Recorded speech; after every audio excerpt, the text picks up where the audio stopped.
Hello everyone, welcome to our webinar. It's 11 o'clock and I can see there's lots of you on here. I am just going to get Jen Hall on. So Jen Hall is our guest today. So I'm just going to turn her video on. Hi Jen. Hi there.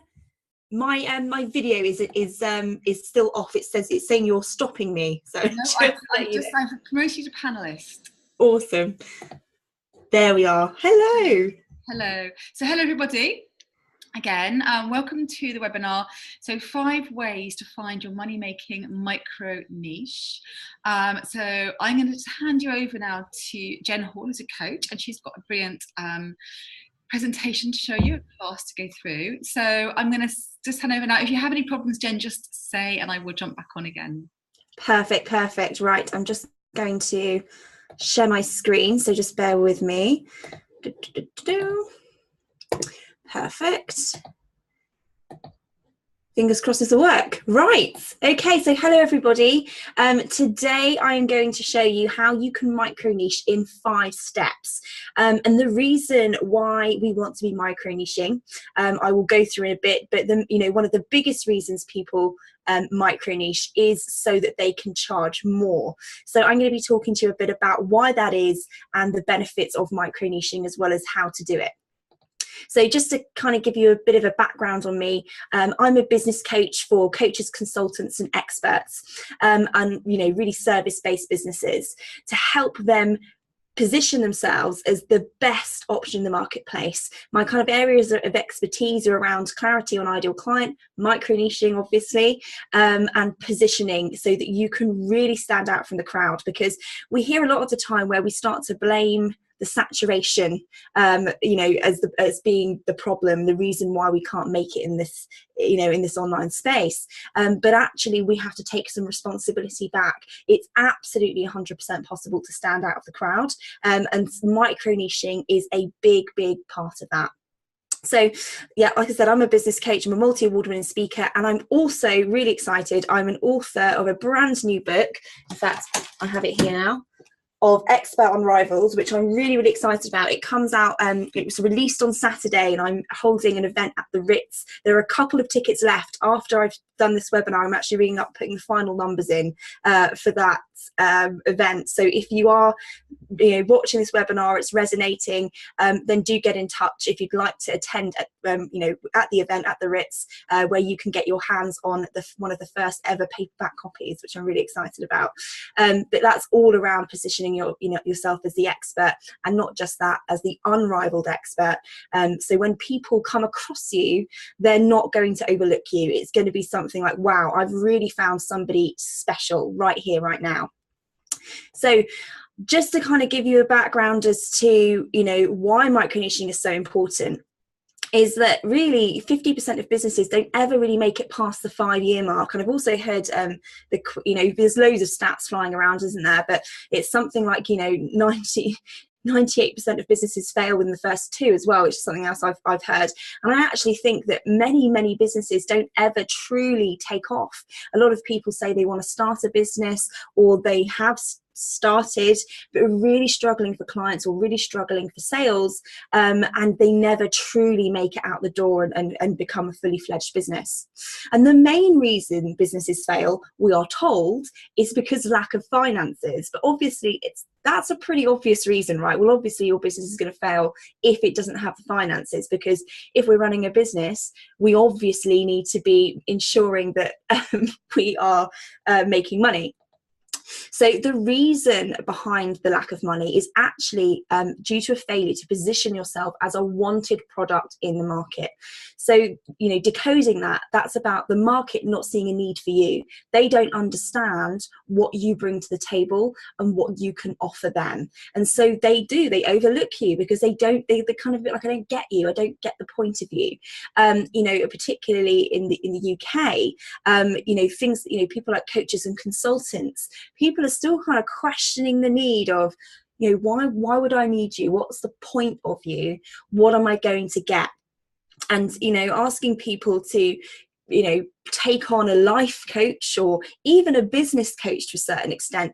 That's such a broad spectrum of things that you could be dealing with. And so it's kind of like asking somebody to take a pill. They don't know what it's for, what it's going to do, what the side effects are, and it's just too risky and it's way too scary. So it's about positioning yourself in the best way possible. So the massive truth bomb here is actually the market determines what will sell, not you. So I'll let that mull over a little bit. So you could have the best expertise in the world, but they are completely useless if not positioned to the market correctly. So your success as a business owner has 0% correlation to actually how good you are at what you do, which is such a shame. And part of the reason I do what I do is because I know there is so much untapped excellence swimming around out there with people with these incredible talents, incredible expertise and value to give, but they're unable to communicate it correctly to the marketplace, which means it's never fully utilized. And if you're not selling your stuff, you are not serving, you are not making the impact. And so being able to have that exchange of money and for people to value what you do is so important to you actually feeling fulfilled and rewarded and actually creating a successful business. So I'm going to be showing you how to micro-niche and how this allows you to actually charge more, but not just charge more, but truly earn more. So you really are a wanted expert in the field. How does that sound? I hope everyone's feeling a bit pumped and ready to hear how you can do that. So the only way to create products and packages that people truly want is to know your ideal client. So know who it is you're specifically targeting, because that's where it all begins. And I went to an event a couple of weeks ago. I went to go and see Daniel Priestley at one of his assets events, and he said something which even for me, being in a very similar field to him, made me sit up and go, what do you mean? And he said that there is no market. And I was like, what do you mean there's no market? What? And it was really shocking, and I hate it when people do this. They sort of bring that and then they give you the answer and you're like, okay, I've got you. So he was saying that there is no market, but actually it's all about the individual, and that's where I kicked myself. I'm like, I know that. So it all comes down to one person. So really getting specific on who it is, what their problems are, what their outcomes, and those individual people make up the market. So instead of thinking about what does the market want, you need to be thinking about a specific person. So that will really help you to nail it down and work out, how you can fully bring something to the table that people actually want. Because when you have a genuine person that actually wants your stuff, you know that there's going to be more people out there that do as well. So it actually means focusing on a smaller portion of the marketplace. And as I'm talking to you, you'll probably find that you're going to suffer from niche fear, and it's an actual thing. I know it sounds a bit weird, but niche fear is real, very, very real. Even I have suffered from it in the past. I still suffer from it every now and then, and I know all of my clients will go through it at some point or another as they're going through the process.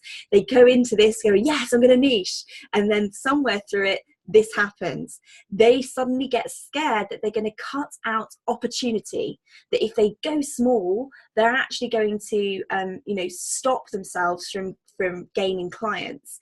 But it's actually, I know it sounds randomly counterintuitive, but I promise you, if you go small, you'll go big. You have to focus in. It's so important, because if you're not narrowing down how you speak to people. Your marketing needs to be like a dog whistle. I love this analogy. So when you blow the dog whistle, only dogs will run. And I'm not saying that your ideal clients are dogs necessarily, but you get the analogy that when you are speaking, that you need to be speaking and ears need to be going, right, oh wow, they're talking to me.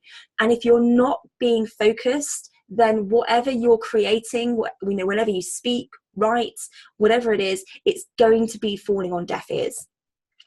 And you'll also potentially get scared that you'll pick the wrong thing.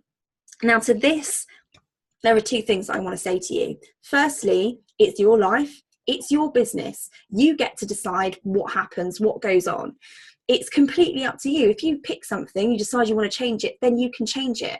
Second thing, it will change anyway, because as you evolve, as the market changes, it's forever moving and flowing. And so you have to be able to kind of move with that and adapt as you go. But you still have to put a stake in the ground and be willing to ride the wave. Because if you don't, you will, being in that indecisive, oh, I don't know what to pick, what happens if I pick the wrong thing, you're in no man's land, making absolutely no progress. It's about taking those stakes and sticking them in the sand every milestone, every way. And the thing to remember is that even though you have the opportunity to change your mind, if you're radically changing what you're doing completely differently, the warning I give you is that you will be starting back from the beginning again. And so there's kind of a two thing here. You've got to be able to put a stake in the ground in order to make progress. If you do and you realize you've made the wrong thing, you're going to have to change it. But if you do change it, you start to have to rebuild trust with your audience again, because you've changed what you're doing, and it may confuse people. And the more you do that, the more it will obviously put that lack of trust, that confusion in people's minds about what it is you're actually doing. So it is important to, give it a good bash in terms of making the right decision in what you're going to be doing, but you have to make a decision. That's really the bottom line, because if you don't, you won't be making any progress. So I'm just going to talk to you a bit about what a micro niche is, because there are a couple of myths around what it actually is. Now, people think that a micro niche is actually just saying, I'm serving this person and naming a group of people, but that's only a part of it. So a micro niche is the specific problem you solve and the specific outcome that you achieve for a specific group of people, or for instance, as we suggested earlier on, a particular person. So it's looking at that problem and the outcome. If you're just saying, I help this person, they're still not going to understand what you can do for them. They're like, well, great, yeah, you're telling me that you can work with me, but why? What am I going to get out of working with you? So you need to be able to demonstrate your value and the transformation that they'll go through in order to really speak to them and position yourself as that wanted person in the market. So micro-niching positions you as the expert or specialist. And this, when you're an expert and specialist, allows you to charge more for what you do, because you're not a jack of all trades and a master of none. You are saying, I work day in and day out with people exactly like you on your exact problem and on your exact outcome that you want to achieve. If you had a lineup of people where people sort of like, say business coach that works on every area, business coach works in every area, and say your problem was that you were struggling with your niche, picking an ideal client, understanding who they are, positioning yourself as wanted, all of those different things, but you had a various lineup of business coaches, and the majority of them were just business coach who kind of helps with sales, marketing, social media, all those kinds of things. But then you came to the person who could solve your specific problem. You know who you're going to spend your money with, and because you've had more trust, that person deals with that specific thing, so you are more likely to spend your money with them, and you are more happier spending more money than all of the others, because you know that you're going to get the result that you want. And that's what's really key. So it does allow you to charge more, and it also allows you to earn more. People don't want master generalists. They really don't. People want specialists. People love experts. That is key to helping you stand out of that crowd. So not only does it do that, but it also, when you pick your specific thing, that in complete integrity, you now know exactly where you need to be focusing your learning and development to genuinely achieve mastery in your expertise, because you cannot possibly be a master of everything. So by physically narrowing it down, you can become a genuine expert. How awesome is that? The fact that you can go, okay, all of my efforts will now be plowed into this area so that I truly can feel imposter syndrome be gone. I feel totally capable to actually help these people and have the confidence to shout from the roof about it. Your marketing, as I said, becomes highly targeted and effective. Your writing content suddenly becomes so much easier to produce because you know exactly what you're writing about. you'll become known for something. So you'll actually gain interest in prospects and get more referrals as well, because as you become known in your field.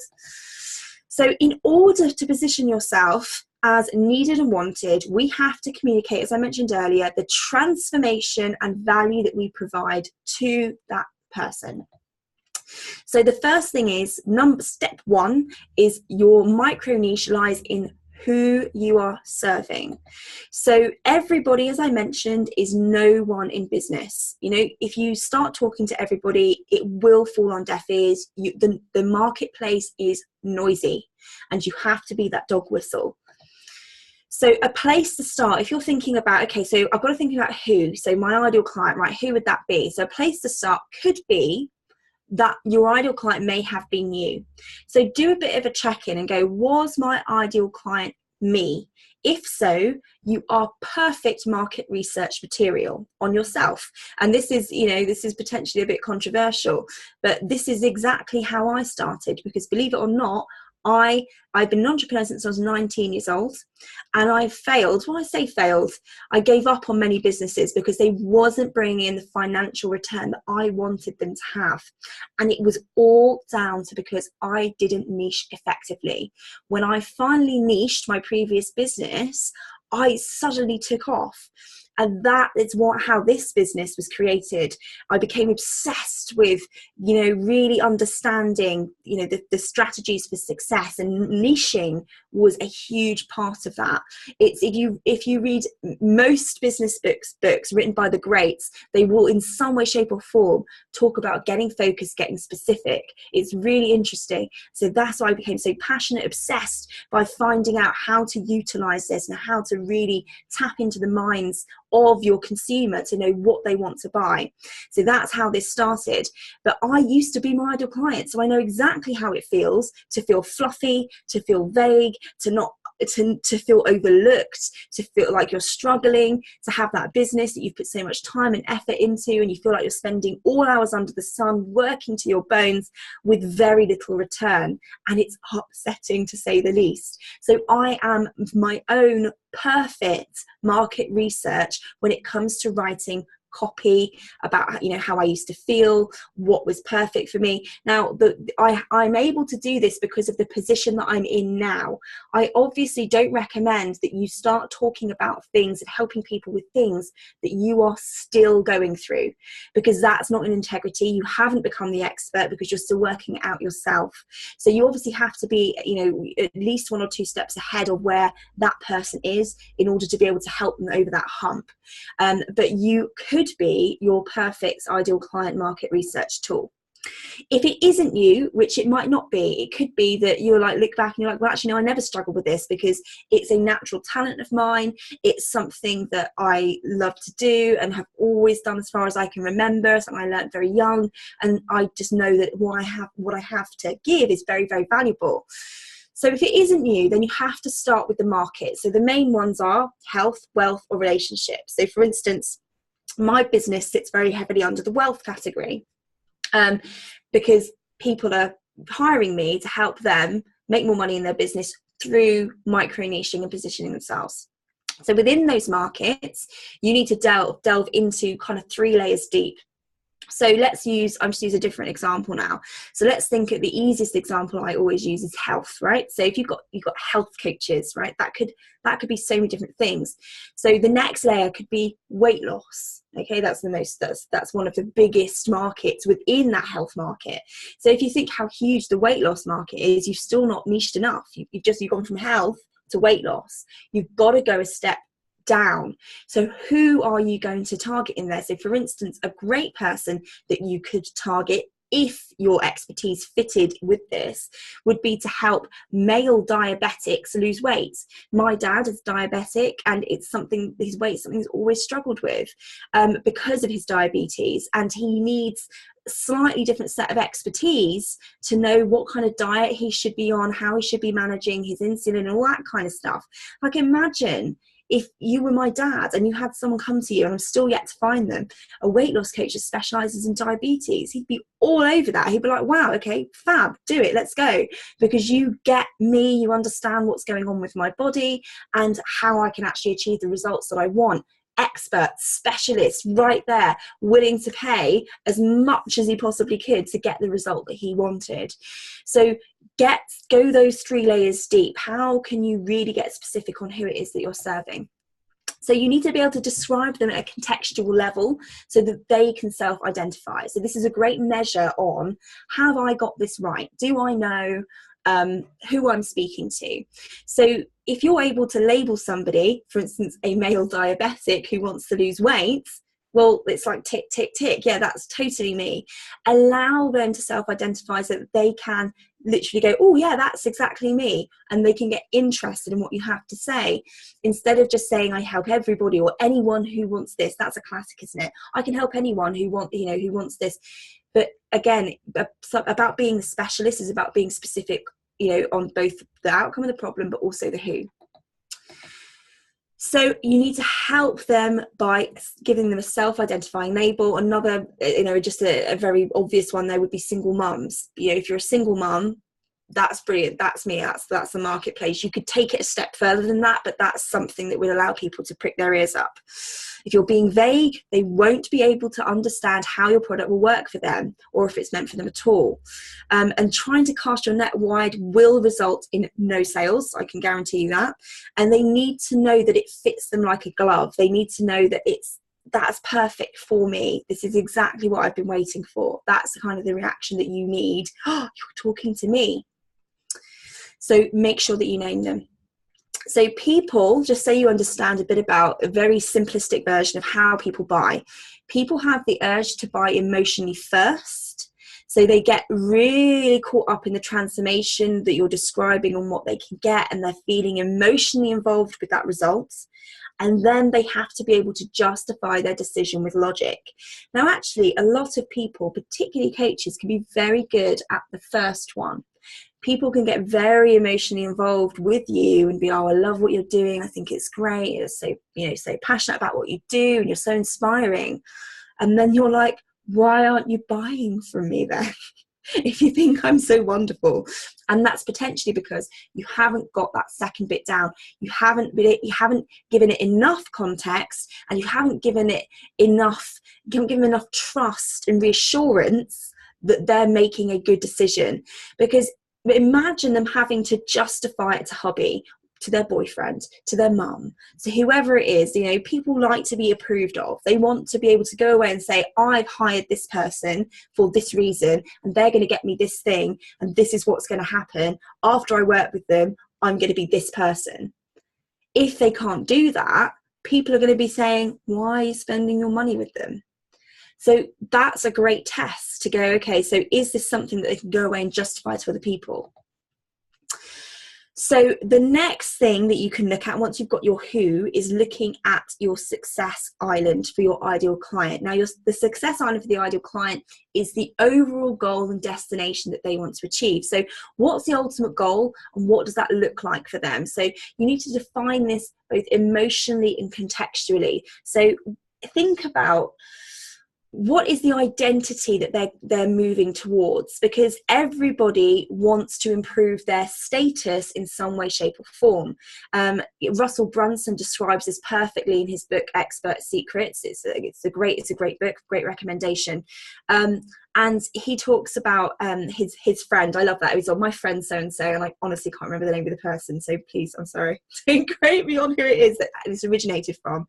But they said that everybody moves towards a status. And when you realize this, it gives you so much power behind positioning yourself as somebody wanted. Because if you can identify who they will become once they get the thing that you're going to get them, that solid outcome, what will that solid outcome create for them in terms of an identity? That's where they're truly going to get emotionally involved with that. That's where they're like, yeah, that's the person I want to be. So think about perfume ads are the perfect example of this. You might see, like, for instance, I always use this example. I bought Andy, my partner, Sauvage for Christmas, lovingly known, as he calls it, Savage. But I absolutely love it. But Johnny Depp was the person who was positioned as the brand for that particular man perfume, man scents. And I love Johnny Depp, and he was pictured in there with rugged, with a suit on, with his shirt and done the bow, and I was like, yes, that's the kind of man I want. And so I bought it for Andy, because I kind of have that. Yeah, that's who he is, or at least that's who I want him to be. He is, by the way, he's absolutely lovely and gorgeous. But you can see where I'm going. That's the identity that I want for my boyfriend, and he potentially would probably look at that and think, yeah, that's kind of the image I'm going for as well. And that's a really simplistic version of. Let me give you another example. So, for instance, Andy, my partner, he actually runs a business taking people to Everest Base Camp. And his ideal client, the identity that his ideal client has, is that they're an outdoors adventurer. You say you're going for a trek or a hike. It's not a walk, it's a trek or a hike. If you're going, he's ready, he's there. He will spend more and go outdoors than he will do in, potentially like a suit shop or something, for instance. That's the kind of ideal client that Andy markets to, is that person who wants to go away, do something amazing, and then be able to come back and say, I did that. That was that's an incredible journey that I've been through, and they can come back and they can tell a story. So they have this identity of this adventurer who's done incredible things. So when he's able to market, you can imagine how much people get really emotionally involved in that. Oh my God, walking up to Everest, that's just incredible. People have that urge then to emotionally get involved. So label who they want to become. The next thing is, what's the problem? So is it a genuine urgent problem? A lot of people like to make up problems, like it's for instance, I did a speaking gig a couple of months ago, and at the end somebody tried to tell me that I had a problem because I admitted that I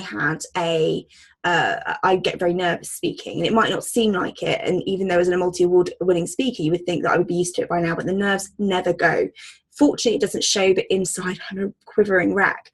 But I admitted this, and she was like, you've got a problem, let me help you solve it. And to me, it's not a problem because it doesn't stop me from doing anything. It's not painful enough. It's not urgent because I still get to do what I want to do. It's just something I've learned to deal with. Bear with me, I just have a sip of tea. So you can't start convincing people that they have a problem when they don't.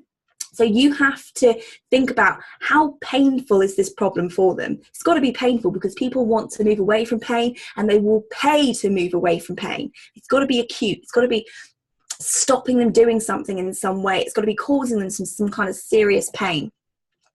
So what is your client going through that is so urgent that they need to move away from it? And how is that problem impacting them directly? So what's the direct impact? So for instance, let's just say I wasn't able to go out and do speaking gigs, and that was affecting my ability to position myself as an expert, to impact thousands, all of these different kinds of things. If it's stopping me from doing that, that's a serious problem, because I need to get over those nerves. Otherwise, I'm not going to get out there, and I can't show up in the best way I possibly can for my business if I don't get over that. So that could be a potentially urgent problem. And, indirectly, that problem is going to be affecting many other areas of my life. It's going to be affecting my bottom line, my finances, the ability to look after my family. It's going to be making me particularly unhappy, which will probably make my daughter very unhappy, because I want to be a speaker, but I can't because I'm too nervous, and so on and so forth. So you can see how the direct and indirect impacts can happen there. You shouldn't have to convince somebody that they have a problem. They should already know it, or it should be easily pointed out. The fourth step to this is finding that one big, solid, juicy outcome. So you've determined their success island, their ultimate goal of where they want to be, but you potentially may not be able to get them there straight away. That could just be where they're heading. So what puzzle piece are you providing at this stage that they really want, that they know will get them to that success island? If not immediately, maybe eventually, but they know that they need it. They're not going to get to where they need to go if they don't get this thing. So you have to be able to communicate to people, selling them what they want. Something that Seth Godin says so well is, find out what people will pay anything for and then go and sell it to them. So that means selling people what they want. So think about the outcome that you provide and how that gets into their success island.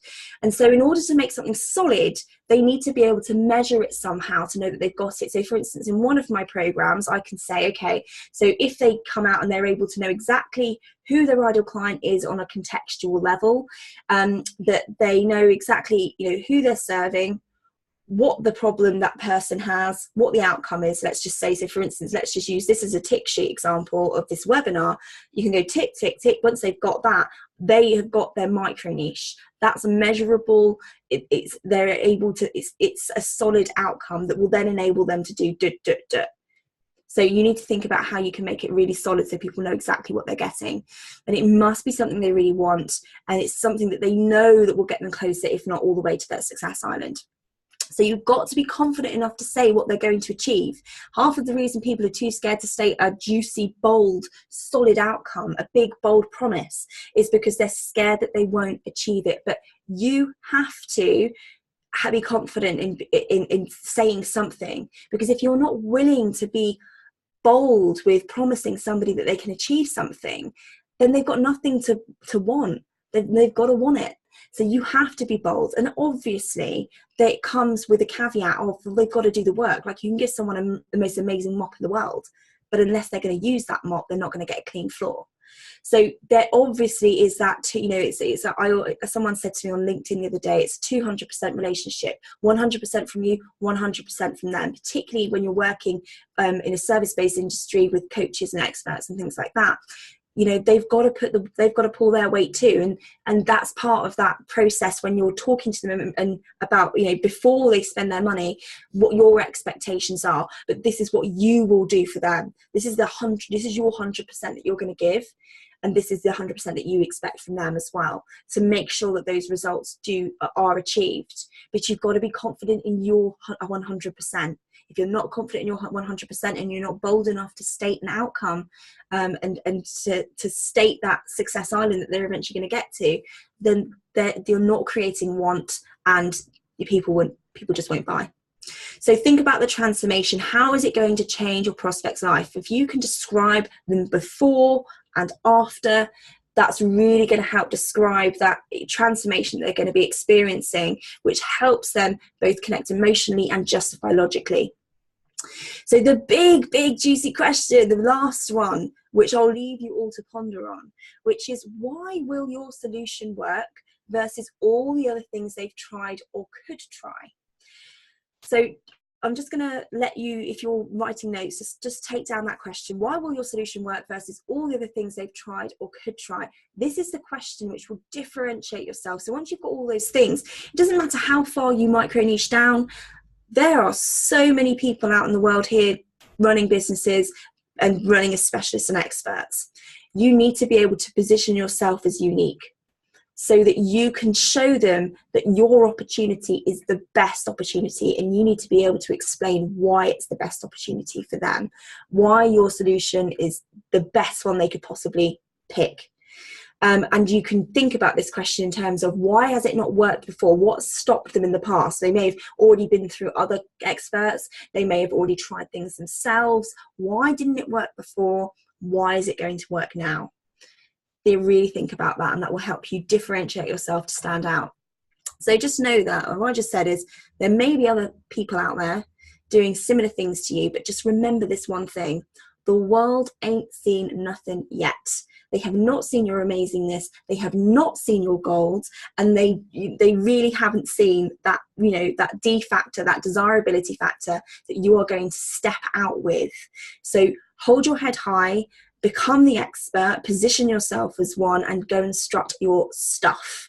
And if you've enjoyed this and you'd like to download a workbook that will go along with this, if you just jot down the URL, which is jen-hall.com/5 steps to clarity, and you can download that workbook that goes with this, which will allow you to go through through that. You can obviously also get in contact with me for my new book as well. Just let me know that there's a promo that's going out on Saturday, which will allow you to get it for just 99p. And it comes with a massive bonus bundle as well. So if that's something that you want, then do get in contact with me. The best way you can contact me is just come and join my group. It's a Facebook group called Unrivaled Experts. Just search for it on Facebook and you will find it. Come and find me in there. Request whichever gifts and things that you'd like, and I'll make sure that you get them. But it's been an absolute pleasure. Hannah, thank you so much for having me on here and being able to share this with everybody. It's been wonderful. Thank you. Brilliant. Thank you so much. That was absolutely fabulous. I made so many notes myself. I knew everything about micro-niching, but I really love the way that you approach it. That's really good. I just want to say to everybody, I will put a link to Jen's freebie in the email. So I'm going to send everybody, because quite a few people are in different time zones and can't make it live. I think it's like 1 a.m. for some people. Oh. And they may be dedicated, but probably not that dedicated, to come on now. But I will, so everyone watching this, I will send a link in the email later today with the recording with that. Also had a question here. Someone asked, could you say again about the specific problem you solve and the specific outcome? I didn't write it down quickly enough. When you what's sorry, just to be a bit blonde, what's their specific question about them without, because I'll have to go through the whole 2 steps again. It's I can't see, came up as anonymous. So if the person who asked that question, if you ask again, or I'm quite happy to clarify. In the meantime, everybody, if you open up chat, you can ask Jen some questions. So we've got her here for a few minutes more. So I would absolutely pick her brains if you've got a question about your niche, anything that she's talked about in here, whether you think you're getting it right, does she think your niche is niche enough, or whether you can go down deeper. So I know, Jen, this is something that I absolutely always recommend people do. I always say, like, you know, that if you're in like a big sea and you're like a tiny fish in there, but if you're in a puddle, you're a huge fish. Exactly. Yes, so right. I love that analogy. And never ever be scared of niching, because even if you don't start out the biggest expert on it, you will by nature become it. Because if you're focused on delivering one single thing really, really well, eventually you will just beat everyone else because you're doing it day in, day out. Exactly. Yeah, you're 100% right, Hannah. Just for the person who asked about the problem and outcome, just to go through that again. So I'll just do it very briefly. So you've got the success island, which somebody, you know, that's their ultimate goal where they want to get to. Your outcome is the puzzle piece that you provide, which will enable them to start building that bridge across to their island, so that you're physically giving them. So it's got to be solid, it's got to be measurable, it's got to be something they want. And the problem has to be genuine. It has to be causing them some serious pain, so that they feel like they really want to move away from it. But it's got to be genuine. It can't be just one that you think somebody has. You've got to really know that it's painful for them. So that involves, you know, potentially either looking for yourself if you were your ideal client, or looking at forums and other such places to find out and ask people, you know, what is the problem. You know, sometimes you do have to do a bit of digging, a bit of research. Brilliant. We've got some questions as well. So Sarah says, I really enjoyed it. I really love how well Jen explains things. I'm really pleased. I am absolutely on the right track, and I'm already a specific niche. Brilliant. Yeah, well done, Sarah. Yes. And Adele asked, now actually, so I know Adele's business. Adele says, hi Jen, thank you for your webinar. I'm a Pilates, bar and yoga teacher. Is that too many specialties? I love them all and don't know how to niche it. I have niche fear. Oh, that's really interesting. So in my opinion, if there's a way that you can combine them, and I think the thing is that you've almost got processes there versus an outcome and a solution. So I think it's think about their success island and think about what they really want, and that's what you should be focusing in. And if there's some way that you can amalgamate those 3 things together to achieve that solid outcome and that success island, then fab, that's great. But if you start looking at that and go, well, that one doesn't quite fit that thing, that's where you will start to find that your message is broadened and that it will be diluted. So that's my best advice. Look at the success island, look at what they really, really want. Do those things fit with that? Which one doesn't? That will be the thing that you probably should take out. Absolutely. And I'd probably also say to Adele, think about different customers. Don't try and appeal to all things to all customers.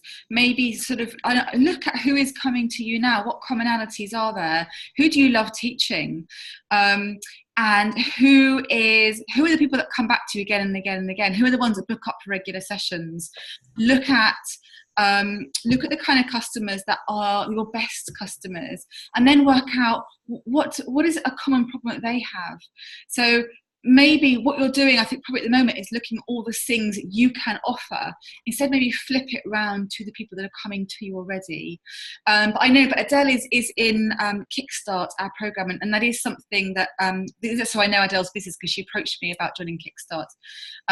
And Adele, we will work on that a lot on the course anyway. So we will cover that in greater depth. Perfect. Amazing feedback there. Yeah, finding that one person and looking at that one person and then seeing where it fits.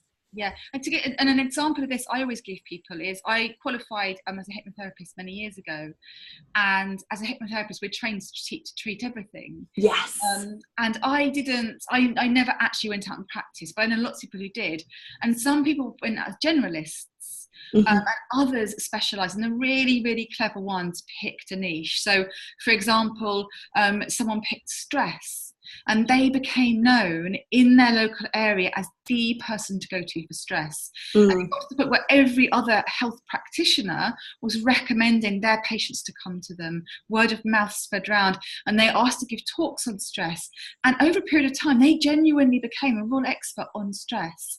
And so when other people were looking for hypnotherapists, they might have gone, well, actually, if I've got a phobia I want to be cured, I could pick 10, I'm going to pick the cheapest. Because if anything else is equal, what else is equal? Yeah, exactly. It all comes down to price. And then that's a losing game, right? Exactly. But if you're thinking about stress, and I've got 9 people who treat everything and 1 person that just treats stress, and they're £100 more, I don't care. Yeah, no, exactly. Because you want that thing, don't you? Exactly. Absolutely. I know, particularly with like yoga and Pilates and that kind of thing, there are lots of people out there, and I think it's really important to really differentiate yourself and say there might be lots of other yoga teachers or Pilates teachers, but I'm the only one that does this. Absolutely. Sarah says, is it okay to work within 2 niches? Can this work on your website, etc., without being confusing? Good question. It's a really, really good question, and it depends what you mean by niches. I know a lot of people use the word niche for ideal clients instead.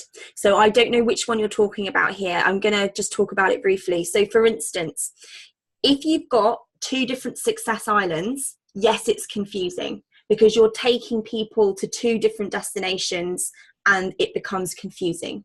If you have a single success island, but maybe you have 2 or 3 different ideal clients that are all heading to that success island, but they're at different parts of their journey, then that is not confusing because it's congruent, it makes sense. They're all going to the same destination, but they just have different, perhaps slightly different problems and slightly different needs at that time. So perhaps the puzzle piece that you give someone and the problem that you're dealing with might be different at each point, but they're all heading to the same point. And if you can do that and you can make that work really well, that can be fine.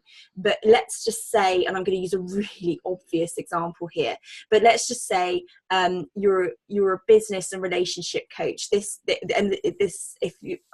was quite shocking to me that this existed, and I don't know whether it's shocking to you or not, but it's a real thing. People try to do this where like, I'm a business coach, but I also help you with your relationship.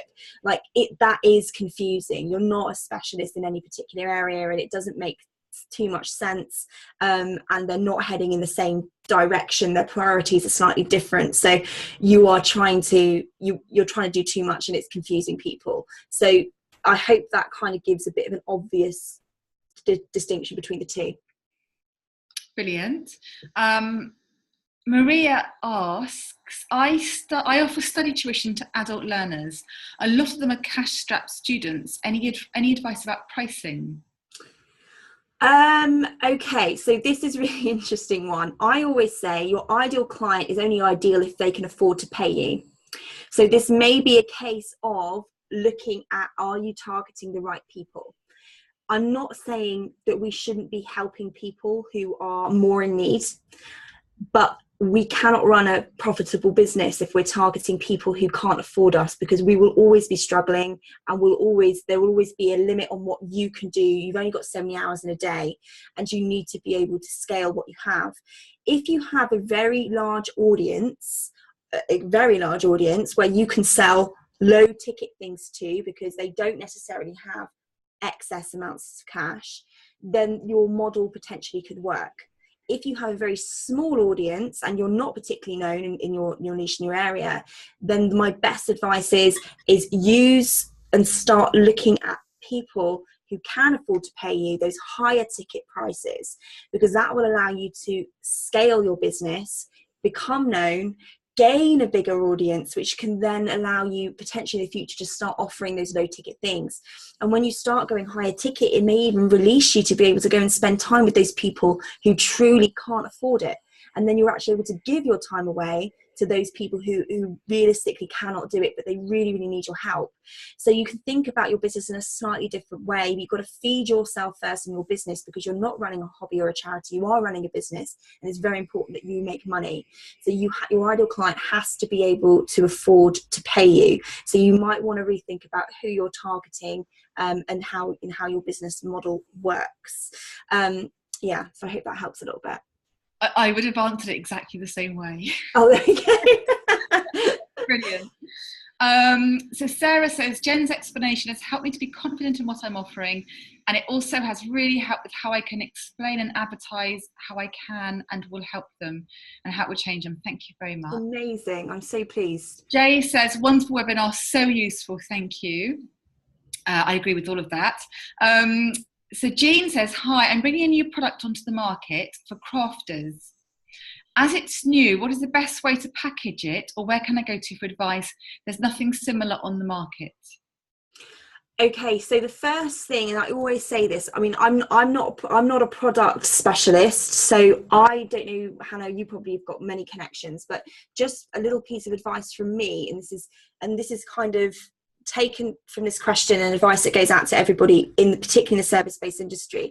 I see this happen a lot, where people go and source a product, or they create the product and they spend months and months and months putting it together, and they're like, it's brilliant, there's nothing else like it, it's fantastic, and then they go, here it is, and nobody wants it, because they haven't done the research and tested it out first.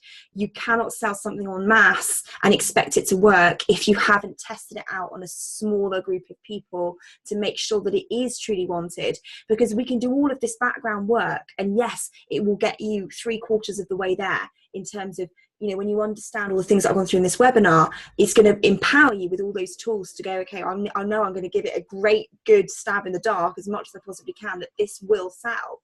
And I've done my best to make sure that it does. But we still can't be 100%. We've got to test it out. We've got to make sure. So I would make sure that you are doing that testing out on smaller groups of people to see, is this really wanted? Is it valued? Because a big, massive truth bomb here, people will only pay for something that they truly value. And you will know that if people aren't willing to pay for it, then it's not wanted and it's not truly valuable. Absolutely. Jen, can you just check your microphone, because you sometimes go a bit quiet. Oh, me? Yes. Oh, let me move my bit forward. Is that better? Yeah, it's better. Sorry about that. And I would absolutely, I concur with that completely.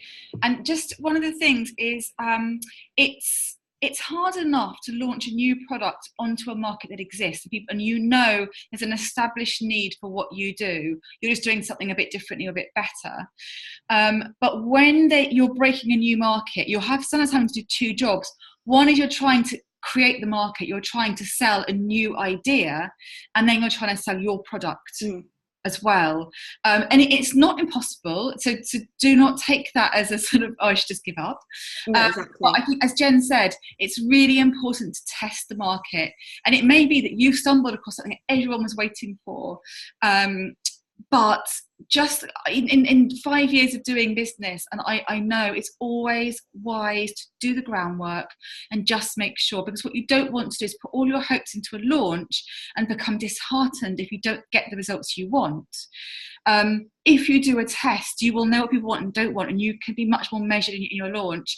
And it may be more of a slow grow than you think, because maybe you've got to educate the whole market and establish a need. So absolutely, do the testing, do your market research. You may have done it already, but if you haven't, please do. I think that's brilliant advice. I'd just to very quickly add to that is looking at what you just said there, it just sparked another thing, is that again, how is what you've got a new idea? So you just mentioned that whole new idea thing. It's, you know, it can't just be better or an improved. Like, why will this work? It goes back to that fifth question. Why will this work versus all the other things that are out there? And if you're able to position it like that and generate that need, that's where you'll find that your idea will suddenly take off. But on the converse side of things, you've got to have the right audience. So in terms of market research, I see a lot of people chuck stuff out on Facebook on their personal page, and they're like, oh, you know, what do you think of this? And they'll get a million different responses because they're not necessarily the right people. So it's about testing it on the right kinds of people, and and although a smaller group, enough people.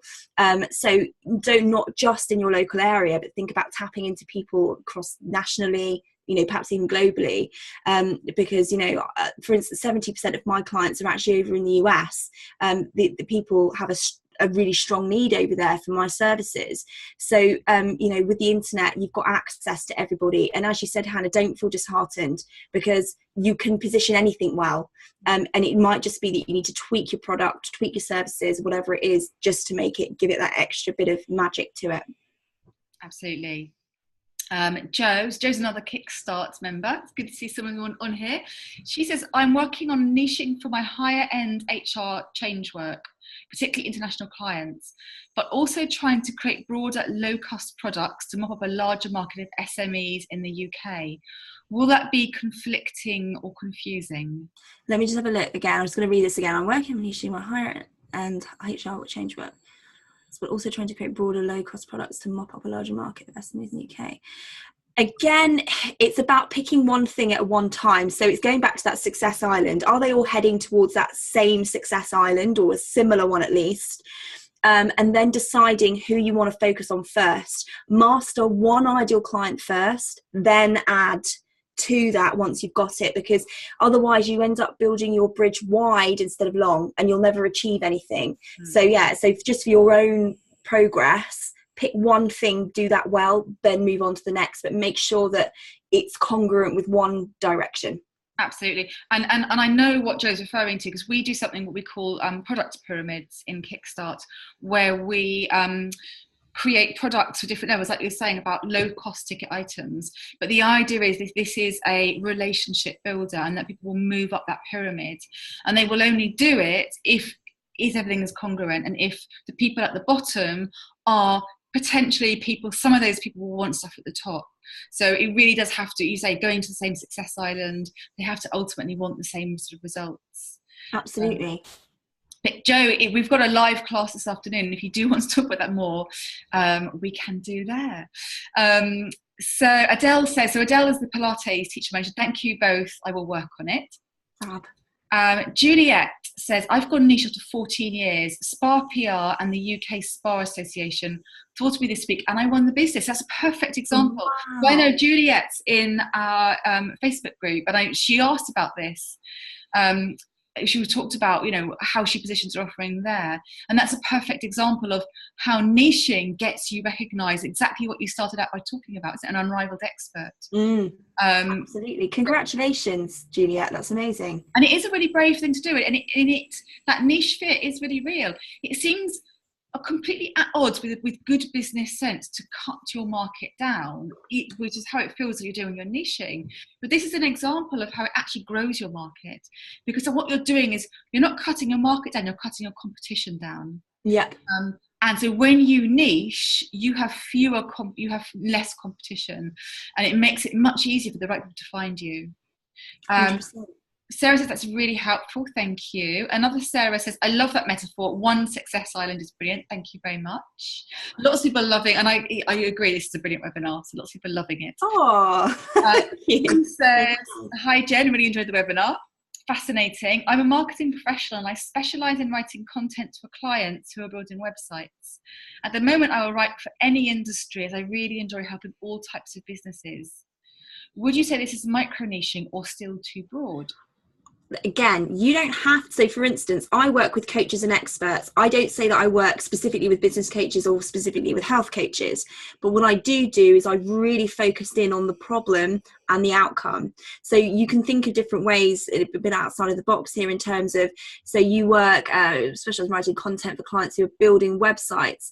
What else could you do? So for instance, I know, just to name drop somebody here, there's Deborah Penrice, a lovely lady. I spoke to her on the train way back from Daniel Priestley's event, actually. And she was saying she was working on, she was a content writer. And she said, I've actually focused in on actually helping people write content for case studies in order to, all kind of interlinks with what I do in terms of describing that transformation.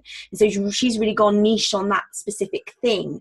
So you can think about outside of the box in terms of, you might necessarily, you're able to, as long as you're able to contextually label that who you're serving, so make sure that that's there, that people can self-identify and go, oh yeah, you're talking to me. So if I say coaches and experts, people can go, tick, I'm a coach, tick, I'm an expert. So allow people to self-identify, that's critical.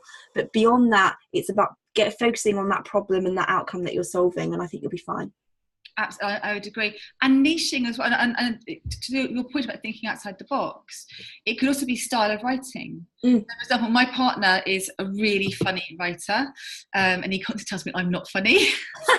One of us has to be funny. But he's very, very, very good at scripts. So he's really nailed a niche. I mean, he actually works full time, but he's constantly getting people asking about freelance work because he's nailed a niche in really funny scripts. And he's written scripts for comedians working with brands. So that could be another way. It can be style of writing, for example. I will never niche in funny writing.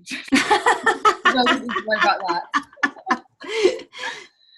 Martine's a brilliant subject, thank you. And Jean, I would imagine, I'm looking up, Jean, you are the crafter or the crafter product. She's got 2 TV channels interested. She's tested the market, brilliant. Well done, Jean, that's incredible. Yes. And there are, so to give you an example in a positive way, I went to a talk at Virgin a couple of years ago, and the guy that started Fever Tree Tonics was there. And he talked about how he launched it. So he actually worked for Plymouth Gin. And that's how we came up with the idea, because they were sort of really pushing the premium gin market. But he would go to gin tastings, but he would find that you'd have all these wonderful gins, and then you were putting tonic that all tasted the same and actually didn't really taste that nice. And he realised there was a gap in the market for premium tonic, but there was no premium tonic market at all. He invented it. So he created this tonic. And he never had to make a single call to a supermarket buyer, because when they got wind of what he was doing, they came and found him and they said, we've been waiting for this. We've been waiting for someone to create premium tonics. And now, of course, we just accept that there's all these beautiful premium tonics and different flavours, and we match them with gins. So on a positive spin, Jean, it's not all negative about inventing a market. So it certainly sounds like that things are really positive for you. So that's brilliant. That's amazing. What an amazing story. I absolutely love that. And just on that, just to get really excited, I love all this kind of stuff and a bit of a geek, is I love the fact that you said there was no premium tonic market. No, but there was a gin market. Again, it's going down to that one person. What do they want? Or, I don't want to be drinking crappy tonic with my gin. I want something that's really good. So yeah, exactly that. Love that. Yeah. I might pinch that story. That's an amazing story. Please do. But and for you, Jean, it may be that crafters have always they've been putting up with something that was substandard, and you've stumbled across something that is amazing. So fantastic. Juliet says thank you on the up. Jo says thank you both. She can't make the class today. Jo, you're very welcome. If you are struggling with this, you're very welcome to get in touch with me, and I'm happy to have a chat with you off this about your product pyramid. Lisa, thank you for the answers, Hannah and Jen, really helpful. So I just had to dash in on the appointment, really glad I joined, thank you, and I love Fever Tree. In fact, this is it, me thirsty, I might have to go have one, not now, but have one tonight. Jen, it's lovely speaking to you all. Sorry, that's me just adding my 2 pence in there. It has been lovely speaking to everybody. Thank you so much for having me. Yes, thank you. And look, it's 12 o'clock and we've run out of questions, so it's perfect. On the dot, look at that. And I have to say, this is the first webinar that there has been no technical. Woohoo! And you recorded it, that's the question. I did check halfway through, I had a sudden panic. Amazing. See, I told you I'd bring the tech magic. The good luck vibes. Yeah, it's a great thing about doing live stuff is that always if anyone ever wants a live TV presenter, I would be a pro because I have dealt with every drama. Absolutely. Oh my goodness, you poor thing. It just makes it interesting. Yeah, after a while you don't care. You realise, if it all goes wrong, everyone survives another day. Absolutely. And that's a good metaphor for business generally. Even if you mess up and you get the wrong niche, even if anyone here gets the wrong niche, you can always change it. Exactly. Absolutely. Always a plan B. Thank you so much, Jen. That was a brilliant, I loved it. I really loved that webinar. Thank you so much. And to everyone who's watching it and is worried they haven't made enough notes, I will, is that a question there? Jay Jones said the analogy of island and bridge has become an aha moment for me today. Thanks so much. I will say you have explained things that I know really well. I love how you explain things in different ways, and they're really tangible ways to get it. So I do agree with Jay there. Oh, thank you. It's been a pleasure. Thank you so much. And I would love to have you back on another webinar if you. You just have the niche now, won't you? Absolutely. But yeah, I will send everyone a recording because I know that there's lots of information and I'm sure you would love to pause it and write notes. Thank you everyone for joining and all your brilliant questions, and have a lovely day, everyone. And thank you so much, Jen. Thank you ever so much. Take care. Have a great day, everyone. Okay, bye. Bye.